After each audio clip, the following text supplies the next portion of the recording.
Sugatan sa pananaksak ang isang babaeng naniningil ng utang sa Antipolo City. Depensa ng suspect, nainis daw siya sa paniningil ng biktima kahit nagsabi na siyang magbabayad na sa susunod na linggo. Balitang hatid ni Nico Wahe.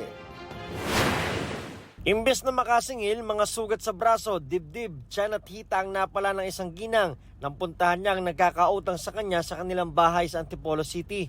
Pinagsasaksak kasi siya ng kinakasama ng sinisingil niya. Damay rin ang tatlo niyang anak na nagtamo rin ng mga sugat matapos siyang saklolohan. Ayon sa Antipolo Police, lasing ang suspect.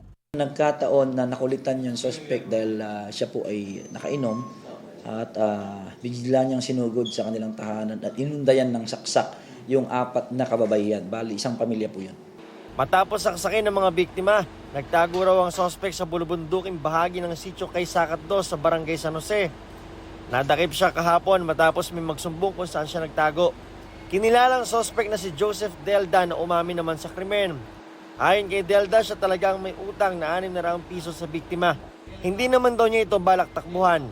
Kinausap ko kasi yung pamangkin ko ililibing. May baby kasi namatay. Kalalabas lang namin sa ospital, tapos ililibing. Kinausap ko siya na hindi muna ako magbayad sa susunod na lang. Okay naman yun. Tapos mga bumalik na naman doon para singilin na naman ako. Kaya pinuntahan ko siya doon. Doon ako nainis eh.